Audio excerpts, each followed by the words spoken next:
Welcome to Better Odds Sports Betting.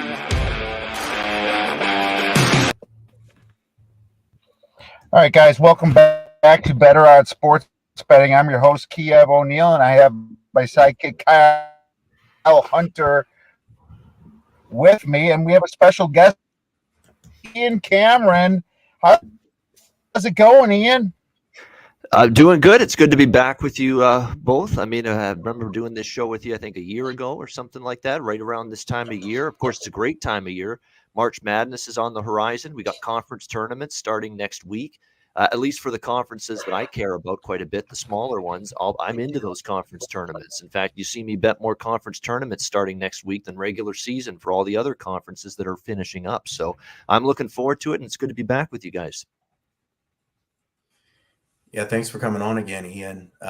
Appreciate your insight. I know you're always busy, so thanks for making time for us here today. Kiev, you were breaking up a little bit, so hopefully the connection stays pretty decent here for us.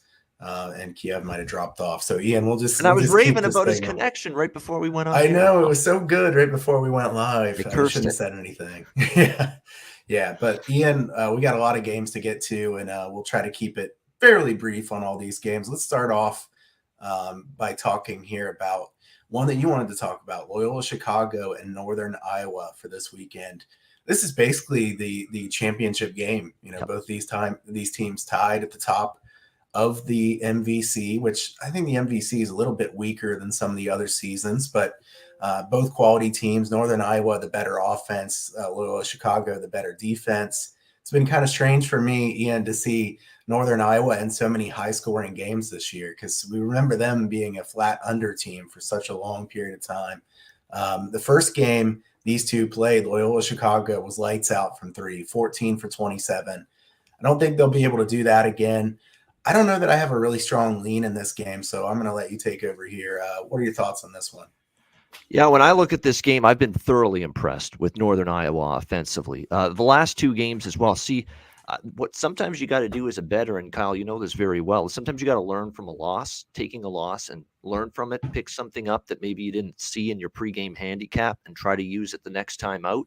Well, guess who had Missouri State last weekend against Northern Iowa? I did. And Missouri State was just drilled in that game, 95-75. It was all Northern Iowa. And that's really when it hit home for me. Like, this is a great offensive team, and you're not used to seeing that from Northern Iowa. I mean, even with Farouk Manesh and all those guys way back in the day going to the NCAA tournament, beating Kansas, they were a decent offensive team, but they were a well-rounded team. They were physical. They were tough. They rebounded the basketball. They played good defense. They played a little bit of a slower pace, half-court style of game. That's not necessarily the Northern Iowa we're seeing right now, Kyle. We're seeing a team that's pushing the pace. Their tempo numbers, their possession numbers have gone up this year. I think it's one of the better offensive teams they've had. A.J. Green's phenomenal. We see now with him healthy just how good a player he is. Dynamic scorer and weapon for Northern Iowa.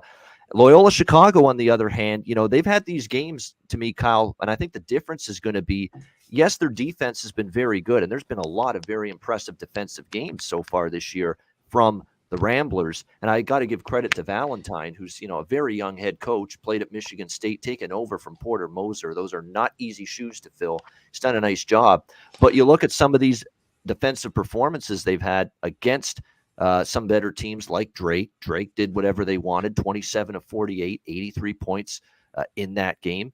I think when you look at it, Northern Iowa on their home court, this offense is blistering. I was expecting at least a little regression against Indiana State, and I took the over in that game because I still thought they'd shoot well enough, but I didn't think it would be another onslaught of almost 90 points against the Sycamores. But they're just on the roll right now. I understand in the regular season it was 85-58 Loyola back on February 13th.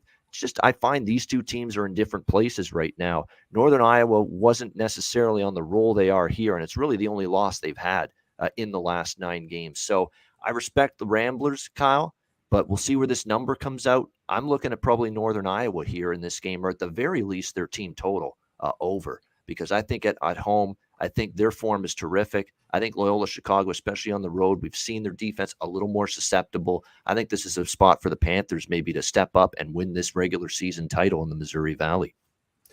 Yeah, I think this is a total that some other people might want to bet under. So maybe we'll get some value taking it over because it's a big game, a lot on the line. But these teams are good offensively. Even Loyola is pretty good offensively as well. So I kind of like the team total over there in that one. Kiev, are you back with us here? I think so. I had to switch to my phone now.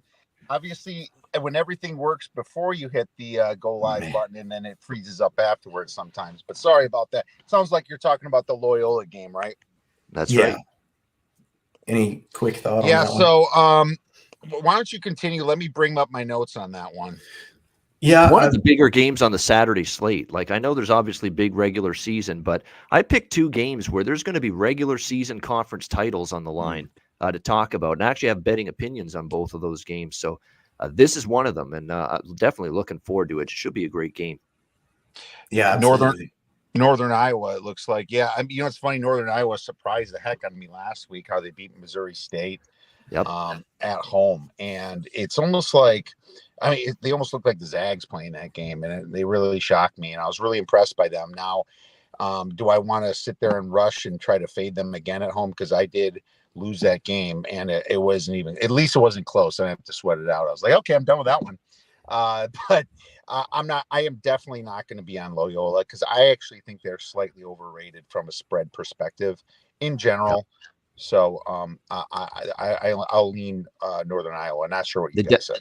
Yeah, I agree with that. I'm going to be looking to back Northern Iowa. They've won and covered 5 straight at home. They haven't lost at home in Cedar Falls since the loss to Drake earlier this season. They've been absolutely magnificent on this home floor of late, shooting well.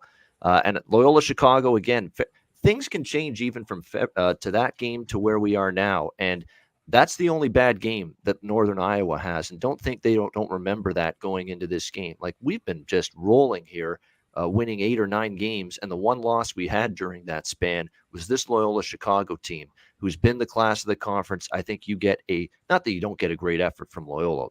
This is not a situation where motivation. No, both teams are motivated. Obviously, regular season conference title on the line. But I think I give the advantage to Northern Iowa and that offense that's rolling at the moment. Can't disagree with that one. Yeah, agree. Kiev, let's talk about the other small school game that actually I had that I wanted to talk about this one, and so did Ian, the Wagner and Bryant game. So I'll start on this one, guys, real quick. I was hoping so. Yeah, Peter Kiss, probably the best player in this conference. He was suspended for a couple games there. Bryant struggled a little bit. He's really been playing very good here lately. Wagner, Elijah Ford is out with an injury that has hurt them quite a bit. I believe in the first game, Bryant lost in overtime. And here's a chance for Bryant to come back and win the conference because Fairleigh Dickinson just upset Wagner last night, which was really quite the big upset. I think that in their current state, Bryant is the better team of the two of these teams. So I would be siding here with Bryant or looking to bet an over. Bryant has been pushing the pace to the extreme here lately, several games in the 80s as far as tempo. If Bryant's in the lead here and Wagner has to keep up, I think this could be a pretty high scoring game. So my two thoughts on this one are Bryant and the over. Ian, what do you have on this one? That's pretty much where I'm going here as well. And BartTorvik.com, great website, has Bryant around minus 1.7, I think, as a home. If they're right around a pick 'em here, I will be on Bryant for sure on their home floor. And it's not actually just Peter Kiss. I know Peter Kiss gets the headlines, and rightfully so. He's one of the top scorers in the entire country, let alone the Northeast Conference, 25.2 points per game. But they got Charles Pride, who's terrific scorer on this team as well, 17 points per game.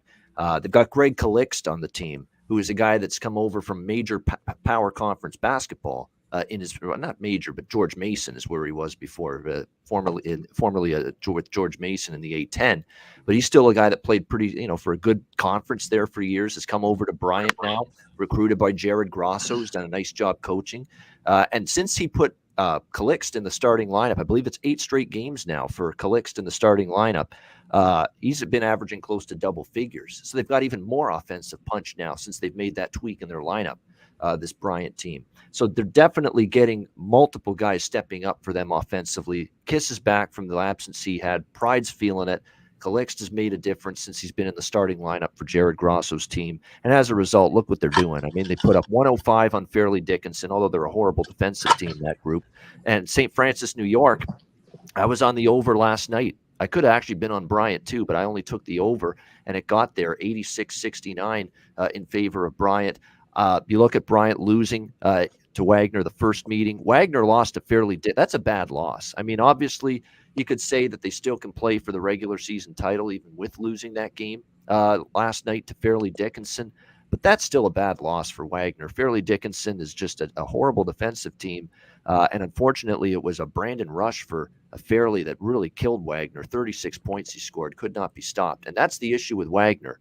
You know, they showed some defensive vulnerability against a much weaker team, against a weaker offense than they're going to face here against Bryant on Saturday. A Bryant team in revenge. If this is near Pick'em, I will like Bryant here in this game, and there should be a bunch of points.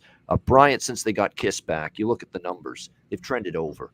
Definitely. There's one game where they were kind of off the mark offensively against Central Connecticut, and Central Connecticut's not a great offensive team. That stayed under. Other than that, they've definitely been trending over since Kiss came back. So I would look Bryant. I would look over. Yeah, I agree with you. It looks like we're looking at the both. That's what I wrote down all through here. I look at the non-conference schedule. Bryant had it harder than them. You know, Bryant had to play Clemson, Houston, Cincinnati, a decent Rhode Island team. And also Wagner had a longer COVID pause. They had to play less games, so they're look way less in the losses. But their best win is VCU, and after that, you really have to dig to find one in the hundreds. As a matter of fact, there isn't a team ranked in the hundreds. All their wins are in the 200s and the 300s, and that's why you're seeing them fail a little bit. You know, looking at some of the metrics on them, just straight up momentum. Bryant is been trending up. Wagner ranks 354th in momentum right now. They're really failing, and now they have to go to Bryant on a revenge spot. Bryant plays super fast, ranking 5th in the nation in tempo. If they're the better team, they're going to get margin here. Even at -2, I would still take Bryant personally on this one. The previous matchup went to 150 in regulation, and then it went to overtime to get to 165. But I still lean on the over, but I will be playing Bryant, just like you guys. One last point I want to mention about Bryant, because Bryant, people were wondering what's wrong with this team early in the season and even early in conference play. Well, they had some injuries. Kiss was out some time. But you look at then, you mentioned the strength of schedule, and you talk about Wagner and maybe lacking some quality opponents. You know, Bryant in the non-conference, remember who they played? Rhode Island, Clemson, Houston, Cincinnati. There's some decent opponents there in that non-conference for Bryant. So a lot of times I often say, teams, cut their teeth on these tough non-conference schedules, but it toughens them up and strengthens them for conference play. It's probably happened a little bit with Bryant. I agree with you 100%. Let's move on to Saturday's slate then. Well, this is Saturday game. The bigger games on Saturday. Kentucky versus Arkansas. And I have Arkansas as a dog here. Probably, I wrote down +3. I can't imagine you're going to get 3 at home. This might be the biggest game of the weekend. I wrote total 149. I was thinking 148, 149 on this, and I'll go first on this one quick. Arkansas, very good home court. Kentucky's kind of been rolling lately, but this is all about information that we're not going to get until late, because you're not going to get the Ty Washington and the Sincere McCormick injury information. Severe Wheeler, too. Severe Wheeler, the point guard. So I meant to say questionable. Yeah, Wheeler. Yep. He. So what you're looking at here, making a pre-flop bet is hard on a side. But what I will say is, I think this is going to be a very defensive game. These guys are quietly good on defense. Arkansas has been locked down on defense. They just held Tennessee to, I believe, under 50 points and their home court. I think it might even help their cause here. They're going to want to set a slower pace on this game against Kentucky. Kentucky, very inconsistent team, ranking 335, 335th in consistency. This is just one of those games I can see Kentucky dropping. So I'm going to lean on Arkansas for sure on this one. Maybe it'll be a 10-minute to game time bet for me, but I'm thinking under in this one. I think that could be a good play. What are your thoughts? Let's go to Ian. Arkansas at home, it's Arkansas or nothing for me, as far as I'm concerned. And I've been on Arkansas a few times. I took them against Tennessee in that nice victory at home last week. You're right, their defense showed up. And when that full court pressure that Eric Musselman's team employs frustrates you, it's just they never got confident. It felt like Tennessee rushed so many shots in that loss to Arkansas. And that's what's going to happen when pressure gets to you. You just never settle into your offensive set, and you end up rushing shots that you would normally make. I think that happened to Tennessee far too much last. They just seemed shaken by what Arkansas was throwing at them. It was a great win. They already had the big win against Auburn, of course, back when Auburn was number one in the country at the time. I'd never bought that they were the number one team in the country, but at the time, they were ranked first in the country, and Arkansas beat them at that time. Kentucky, if they bring the kind of road game they had at Kansas, they'll win this game because they can be that good. But keep in mind, they weren't dealing with the Ty Washington injury and the potential severe Wheeler injury that they're dealing with now in that Kansas game. They've also had some uneven road performances. They lost at Tennessee decisively, 76-63. They lost at Auburn at 80-71. So we've seen a little bit of an uneven performance here. Against LSU, they kind of fell asleep with the big lead the other night, let LSU kind of creep back into that game. And again, this could be a team going to Fayetteville here shorthanded if Ty and Severe Wheeler don't suit up for this game. So you put all those factors together. Again, we'll see where the number comes out for this game. But I'm definitely leaning toward Arkansas. I mean, Torvik has this game currently lined at Kentucky rather, minus a half. Kentucky minus 0.5. So kind of like I felt with Bryant. If I can get Arkansas to near pick 'em on their home floor, especially with these injury concerns for Kentucky, I'll very much be looking to put the Razorbacks in my pocket.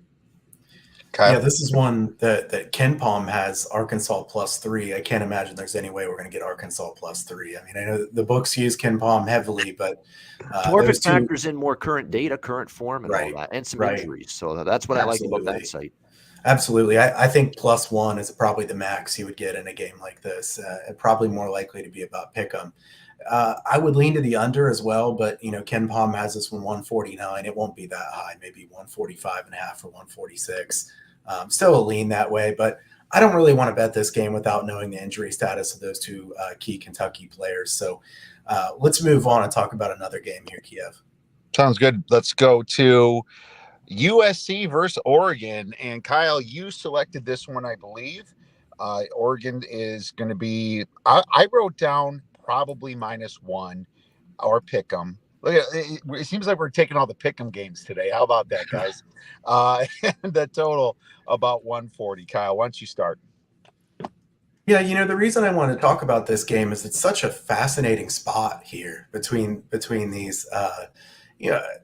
USC wins in double overtime against Oregon State. Really a confusing performance. Oregon State, we know they made, the Elite Eight last year, but they have been terrible this year.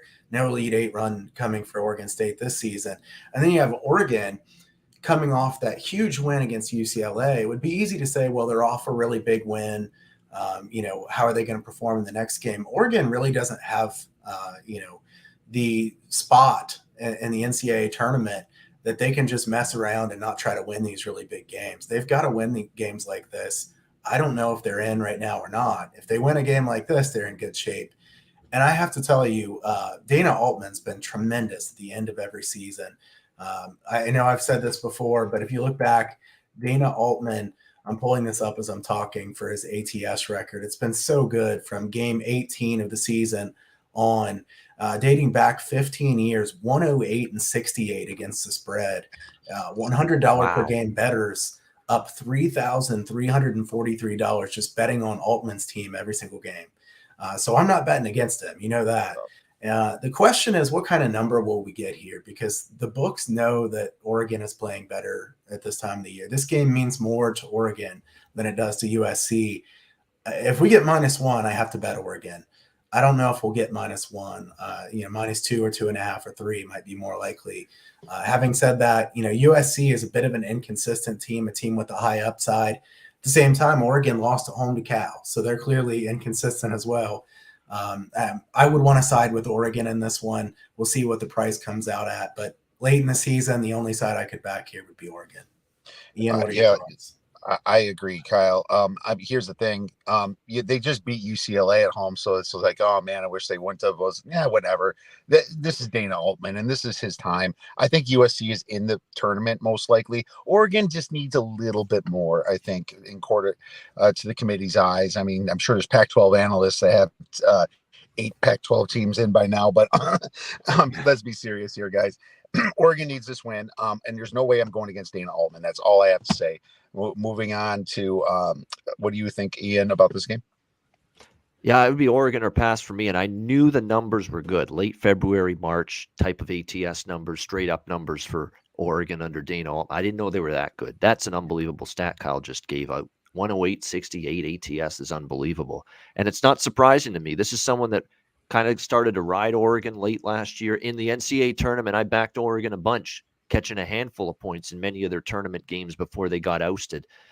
This is their time of year, and normally you'd think, wow, big letdown spot. They did rush the court, the fans, after beating UCLA Thursday night, but I don't think you can afford a letdown here. You're still not totally secure in your tournament field position, in my opinion. If you're Oregon, you can't take anything to chance. It's all about how Jacob Young, Will Richardson, all those guys play, Omoruyi. They've all got to step up, be terrific. That's a big 3 for them. They play well. Oregon's great. They don't play well. Things fall apart, and we saw them, and they finally played pretty good defense. At times their defense has been kind of shaky, and it's also why Oregon's been weirdly, they've played some more overs than they normally do. It's not like there's a fast-paced Oregon basketball team, but their defense has fallen off. I think they got some better offensive weapons, especially around the perimeter. And as a result, they've had more overs this year. But I'm with Kyle. If I were to look at a side here, it would be Oregon as well. All right, wonderful. And Josh, thanks for chiming in.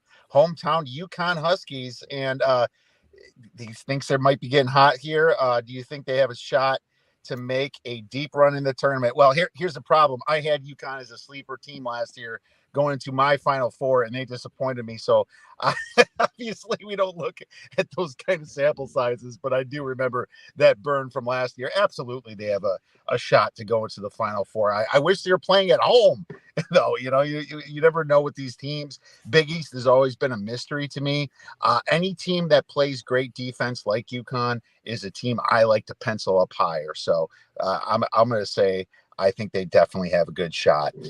Let's move on. Did you have another game, Ian, that you were wanted to talk about?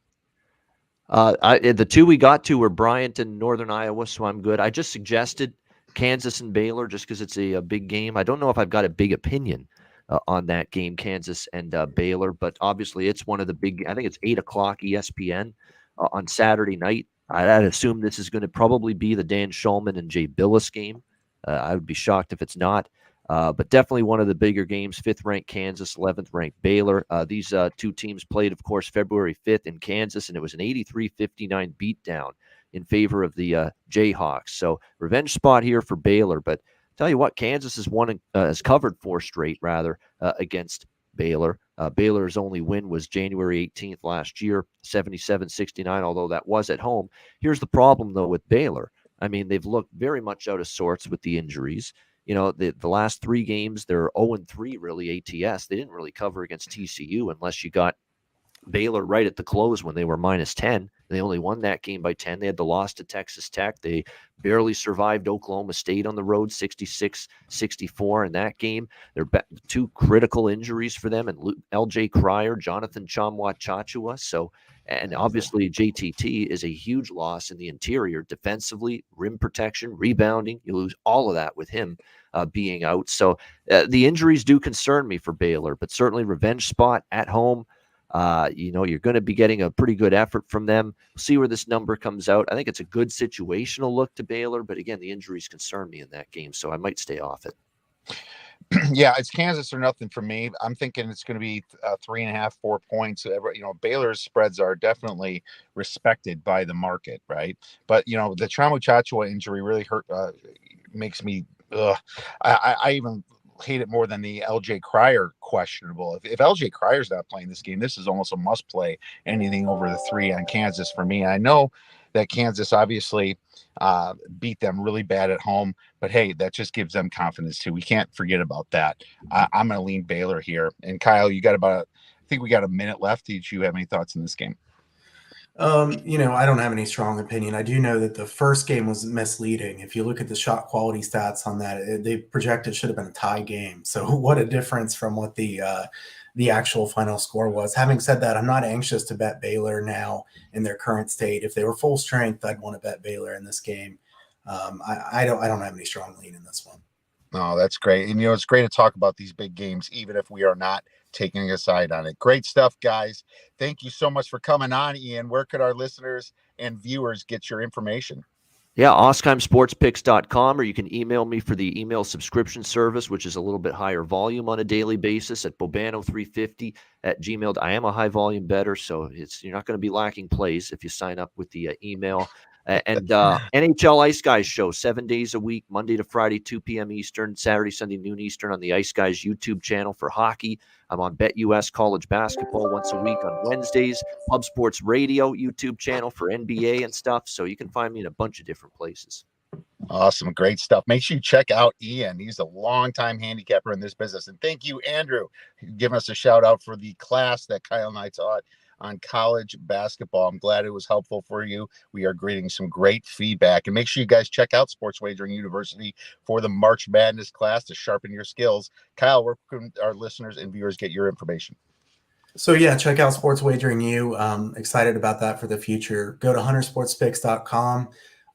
As Ian said, I'm also on the BetUS College Basketball channel as well, doing that on Tuesdays and Thursdays. You can sign up for my free picks newsletter at huntersportspicks.com and subscribe to the YouTube channel there, Kyle Hunter Sports Picks, and the Odds Breakers one. Thanks again, Ian, for joining us. Appreciate it. Respect your work, and certainly appreciate you coming in again. Right back at you, Kyle. Thank you very much for having me. And Kiev, thank you as well. No problem. Check us out, the Odds Breakers, my friends. Thank you so much. Sorry for the technical difficulties having to do this from my phone, but I think we were able to get through it. And man, you guys, always great information. You always definitely take me on or off of my sides and other sides as well. Everyone, enjoy the week. Everyone, go get some winners.